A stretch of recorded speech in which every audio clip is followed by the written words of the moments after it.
नमस्कार मित्रों, सिंपली सियासत में आपका स्वागत है।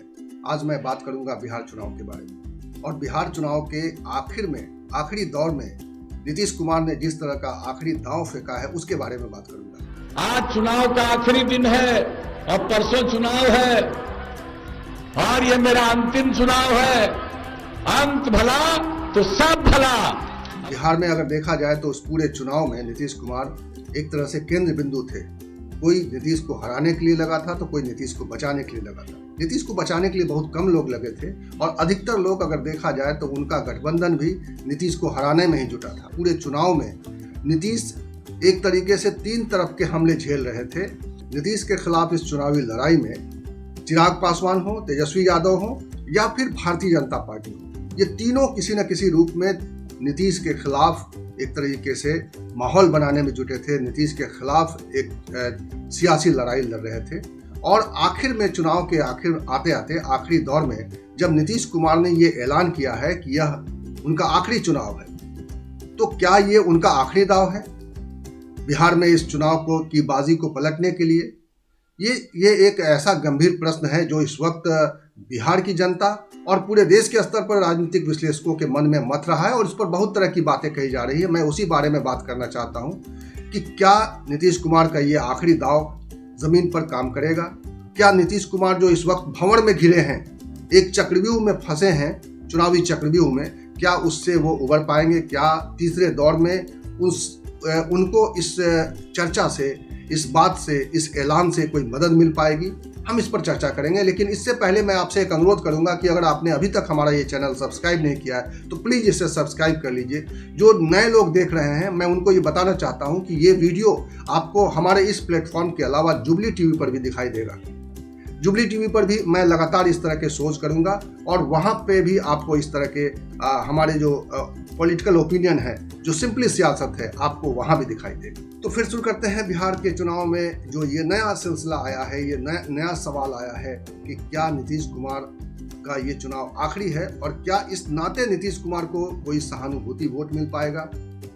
ये एक बड़ा सवाल है और इसको लेकर मंथन इस रूप में चल रहा है कि नीतीश कुमार अगर देखा जाए तो बिहार में एक ऐसे शख्सियत के तौर पे, एक ऐसे राजनेता के तौर पे उभरे जो बिहार में एक जंगल राज जिसको कहा जाता था लालू के कार्यकाल में, जब हाई कोर्ट का एक टिप्पणी थी जिसमें कहा गया कि बिहार में जंगल राज है, तो उसके बाद बिहार को लेकर एक जो चर्चा थी पूरे देश के स्तर पर कि बिहार में कानून व्यवस्था के तौर पे बहुत ही अव्यवस्था है। बिहार में कानून व्यवस्था का सवाल एक गंभीर सवाल है, क्योंकि उसके पहले लालू राज के पहले कहिए या लालू राज के दौरान भी किस तरह से वहाँ पे जातीय सेनाएं काम कर रही थी और वो एक बड़ी घटनाएं, पारस बिगहा जैसी घटना, बहुत सारे नरसंहार हुए बिहार में। उस नरसंहार के दौर से निकालकर देखा जाए तो एक राजनीति नए दौर में आने का दौर था, वो 90 के बाद का दशक। और निश्चित रूप से नीतीश कुमार की उसमें बहुत बड़ी उपलब्धि ये रही कि नीतीश कुमार ने जब बिहार में सत्ता संभाली 2005 में, अक्टूबर के चुनाव के बाद। 2005 में 2 चुनाव हुए थे। 2005 में जो पहला चुनाव हुआ था उससे कोई सरकार नहीं बन पाई थी, उसमें जनता का जनादेश जो है स्पष्ट नहीं था, जिसकी वजह से दोबारा चुनाव कराने पड़े थे। और 2005 के जो अक्टूबर में चुनाव हुए थे तो उसके बाद नवंबर में एक ऐसी अस्थायी सरकार आई थी, यानी कि नीतीश कुमार की सरकार आई और उसके बाद उनका कार्यकाल लगातार 15 सालों तक चला। ये पूरी पृष्ठभूमि है बिहार में। और निश्चित रूप से बिहार 2005 के बाद का बिहार अगर हम बात करें तो पूरे भारत में एक चर्चा होती थी नीतीश कुमार की, कि नीतीश कुमार ने बिहार में एक सुशासन लाने की कोशिश की है और इसीलिए उनका नाम सुशासन बाबू पड़ गया। और देखा जाए तो नीतीश कुमार का पहला कार्यकाल बहुत ही सुंदर रहा, बहुत ही सराहनीय रहा और वहाँ के मीडिया ने और देखा जाए तो वहाँ की पब्लिक ने उनको सर आँखों पर बिठाया, क्योंकि एक ढर्रे पे जो सरकार चली आ रही थी उसके बाद नीतीश कुमार ने कई नई चीज़ें की और उसके बाद नीतीश कुमार की छवि एक राष्ट्रीय राजनेता के तौर पे भी एक अलग छवि के तौर पे उभरी। और आप लोग सभी जानते हैं कि 2014 आते आते जब भारतीय जनता पार्टी ने प्रधानमंत्री के रूप में मोदी को आगे किया, तब एक पूरे देश के स्तर पर विपक्ष के सर्वमान्य नेता के तौर पर नीतीश कुमार की चर्चा होती थी कि नीतीश कुमार एक ऐसे राजनेता के तौर पे हैं सामने जिनको अगर विपक्ष स्वीकार करे तो वो मोदी के खिलाफ एक ऐसा चेहरा बन सकते हैं। और शायद नीतीश के अंदर भी ये महत्वाकांक्षा थी, ये बात थी, लेकिन ये आखिरकार सतह पर नहीं आ पाया और ये इसको कहिए कि ये प्रयोग कामयाब नहीं हुआ और नीतीश को फिर मन मार कर अपने बिहार में ही सिमट जाना पड़ा। तो वो एक अलग कहानी है, कभी हम उस पर बात करेंगे। लेकिन ये नीतीश का राजनीतिक कद रहा है निश्चित रूप से। और पहला कार्यकाल, दूसरा कार्यकाल, और दूसरे कार्यकाल में भी जब दाग आया उनके ऊपर, तब उन्होंने सत्ता छोड़कर एक रमई राम को सत्ता सौंपी। और इस तरीके से देखा जाए तो नीतीश कुमार पहले भी जब रेल मंत्री के तौर पे वो काम कर रहे थे केंद्र में, जब वो अटल बिहारी वाजपेयी की सरकार में रेल मंत्री थे, तो एक रेल दुर्घटना हुई थी और उस रेल दुर्घटना के बाद नीतीश कुमार ने इस्तीफा दे दिया था। तो नीतीश कुमार ने अपने राजनीतिक जीवन को कुछ इस तरह से संवारा था कि उनके प्रति एक समाज में सम्मान था, राजनीतिक क्षेत्र में उनकी एक अलग अहमियत थी, इससे कोई इनकार नहीं कर सकता। लेकिन अगर देखा जाए तो नीतीश कुमार अपनी उस छवि को अपने तीसरे कार्यकाल में मेंटेन नहीं कर पाए और इसकी गलती जो है उन्होंने उस समय कर दी जब वो चुनाव तो लड़े आरजेडी के साथ, और किन परिस्थितियों में वो आरजेडी के पास गए भारतीय जनता पार्टी से नाता तोड़कर, और फिर वापस आ गए। तो इसको लेकर एक उनकी जो छवि बनने लगी, यानी कहिए कि 2015 के चुनाव के बाद जो नीतीश कुमार की छवि बनने लगी, उसमें लगातार ह्रास हुआ। उनके वो जो चेहरा था नीतीश कुमार का, वो चेहरा नहीं रह गया, क्योंकि उसके बाद देखा जाए तो 2015 के बाद कई कांड भी हुए। मैं लगातार अपने वीडियोस में बताता रहा हूं कि किस तरह से सृजन घोटाले ने उनके चेहरे पर, उनके राजनीतिक चरित्र पर दाग बनाया, किस तरीके से मुजफ्फरपुर कांड ने, जिसमें एक शेल्टर हाउस में, सुधार गृह में, वहाँ पे जिस तरीके का कांड हुआ, विभत्स कांड हुआ, और उसमें मंत्रियों का भूमिका सामने आई, मंत्रियों के परिवार के लोग उसमें साजिश में शामिल हुए, उसमें दोषी साबित हुए। तो इस तरीके से देखा जाए तो नीतीश कुमार का जो ये कार्यकाल है, जिसमें वो एक तरह से चुनावी चक्रव्यूह में घिरे हैं, जिसमें तेजस्वी यादव उन पर लगातार हमले कर रहे हैं और कह रहे हैं कि वो थक गए हैं।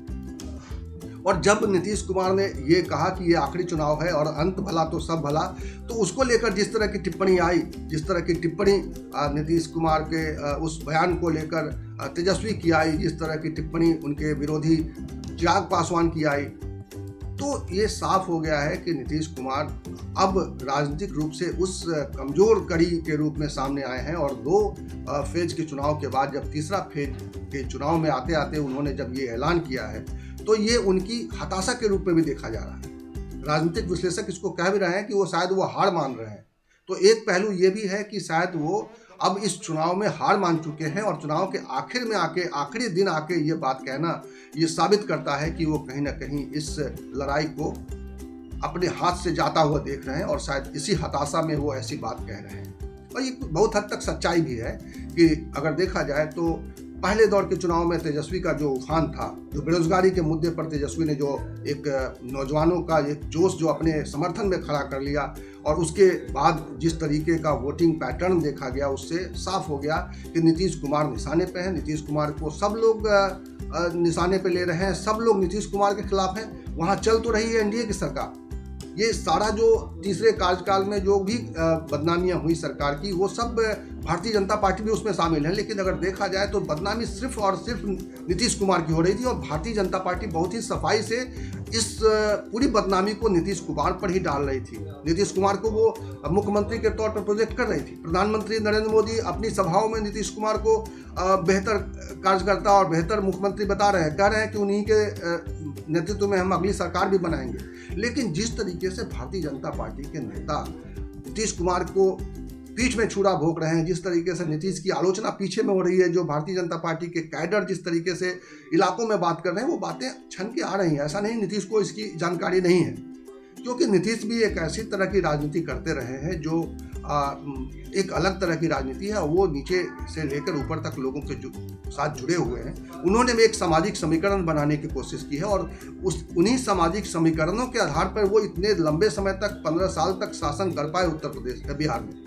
क्योंकि बिहार में सामाजिक समीकरणों को फिट किए बिना कोई इतने लंबे समय तक शासन कर ले, ऐसा संभव नहीं है। जिस पृष्ठभूमि से नीतीश कुमार आते हैं, जिस जाति से नीतीश कुमार ताल्लुक रखते हैं, उस जाति का वहाँ कोई ऐसा सामाजिक आधार नहीं रहा है। अगर देखा जाए तो 4% के वोटर के साथ, जहाँ पे जातीय राजनीति इतनी गहन और इतनी घनी हो, वहाँ पे एक कुर्मी जाति का व्यक्ति अपनी छवि के बदौलत और अपने पूरे सामाजिक समीकरण के बदौलत इतने लंबे समय तक उन्होंने काम किया, और इन्हीं समीकरणों की वजह से वो कई तरह के दबाव में भी रहे, और इस दबाव के बावजूद, इस राजनीतिक दबाव के बावजूद उन्होंने डिलीवर किया।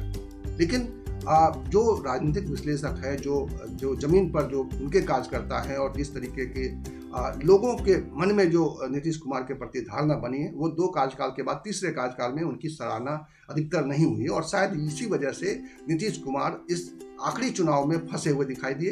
एक बात और, आखिर में मैं ये कहना चाहूँगा कि नीतीश कुमार इस वक्त अगर देखा जाए तो भारतीय जनता पार्टी की वजह से मुसलमानों के लिए भी वो एक तरीके से विश्वसनीय उस तरीके से नहीं रह गए हैं, जिस तरीके से मैं जिस सामाजिक पृष्ठभूमि की बात कर रहा हूँ, कि जिस सामाजिक पृष्ठभूमि को लेकर नीतीश कुमार 15 सालों तक शासन किया, उसमें उन्होंने पिछड़ों में एक अति पिछड़ा वर्ग बनाया और उसका समर्थन हासिल किया। अति पिछड़ा वर्ग यानी जिसमें यादव नहीं थे, और यादव बहुल जो एक गोलबंदी थी, उस गोलबंदी को तोड़कर अपने लिए एक अलग गोलबंदी तैयार करना, दलितों के बीच में महादलित बनाकर अपने लिए एक गोलबंदी तैयार करना, ये नीतीश कुमार का सामाजिक समीकरण था। और एक मुसलमानों को अपने साथ लेकर, वो मुसलमानों के मसले पर हमेशा एक ऐसा रवैया रखते थे जो भारतीय जनता पार्टी को सूट नहीं करता था। हालांकि वो भारतीय जनता पार्टी की मदद से और भारतीय जनता पार्टी के साथ मिलकर सरकार चलाते रहे, लेकिन मुसलमान उनके साथ खड़े रहे, क्योंकि उन्होंने मुस्लिमों को लेकर, मुस्लिम मुद्दों को लेकर एक अपना अलग रवैया रखा है। और इस वक्त भी शायद आखिरी वक्त में, जब वो सीमांचल के चुनाव में फंसे हैं, जहाँ पे मुस्लिम मतदाता बहुत मैटर करते हैं, बहुत मायने रखते हैं, उनकी भूमिका बहुत महत्वपूर्ण हो जाती है, ऐसे में नीतीश कुमार का ये बयान आखिरी दाव, यहीं पे आकर उनकी राजनीतिक सूझबूझ या कहिए कि राजनीतिक ये महत्वाकांक्षा दिखाई देती है, और राजनीतिक ये दाव के रूप में इसको देखा जा रहा है, क्योंकि उनको लगने लगा है कि मुसलमान अब उनके साथ नहीं है। और इसीलिए आपको मैं बता दूं कि नीतीश कुमार ने ये जो आखिरी दिन ये जो कहा कि यह मेरा आखिरी चुनाव है और मेरा ये अंत भला तो सब भला, ये उसी इलाके में कहा जहां पे अब जो आखिरी दौर में है, मिथिलांचल के कुछ सीटें हैं और सीमांचल की अधिकतर सीटें हैं, जहां पे मैंने बताया कि मुस्लिम मतदाता जो है बहुत प्रभावी है। तो वहाँ पे ये बात कहने का मतलब इसलिए बनता है क्योंकि वो मुसलमानों को अपने पक्ष में करना चाहते हैं, और चाहते हैं कि आखिरी बार मुसलमान उनका साथ दें। जो मुसलमान CAA और NRC के मुद्दे पर भारतीय जनता पार्टी के प्रबल विरोधी के रूप में सामने आई है, क्योंकि इस बार के चुनाव में आर पार की लड़ाई है उनके लिए। मुस्लिम मतदाताओं के लिए CAA और NRC एक ऐसा मुद्दा है जिसपे वो भारतीय जनता पार्टी के साथ बिल्कुल किसी भी सूरत में खड़े नहीं रहना चाहते हैं। ऐसी हालत में नीतीश कुमार जब भारतीय जनता पार्टी यानी NDA के पार्टनर के तौर पर चुनाव लड़ रहे हैं, तो उनके लिए ये मैसेज जारी करना बहुत ज़रूरी था, और इसीलिए उन्होंने इस बयान को जारी करने से पहले, जब जो आखिरी दिन जब चुनाव प्रचार में जा रहे थे, उससे पहले उन्होंने कुछ ट्वीट्स किए थे। वो ट्वीट मैं आपको दिखाना चाहता हूँ। उस ट्वीट में उसका मैसेज सीधा सीधा और साफ है कि उन्होंने अपने उस ट्वीट में कहा है कि मैंने सबके लिए काम किया है, सबको साथ लेकर चले हैं। उन्होंने उस ट्वीट में 2 कतरने अखबार की लगाई है, और उन अखबारों में कतरन भी मैं आपको दिखा रहा हूँ, उन अखबारों की क्लिप्स में आपको दिखा रहा हूँ कि जो उन्होंने कहा है कि हमने जाति धर्म से ऊपर उठकर काम। खबर है ये जो खबर छपी है उनके पिछले चुनावी सभा में, उसको उन्होंने ट्वीट किया है। उन्होंने कहा है कि हमारे लोगों को देश से बाहर करने का किसी में दम नहीं। ये कौन लोग हैं जो किसी को देश से बाहर करने की बात कर रहे हैं? ये भारतीय जनता पार्टी के लोग हैं। ये गिरिराज सिंह जैसे लोग हैं जो हर बात पे कहते हैं कि मुसलमानों को पाकिस्तान भेज देना चाहिए। जो हमारी नीतियों से सहमत नहीं है, जो हमारी बातों से सहमत नहीं है, उसको पाकिस्तान भेज देना चाहिए। वैसे लोगों के साथ सरकार चला रहे हैं नीतीश कुमार, और इसीलिए उनको ऐसी बातें कहनी पड़ रही है।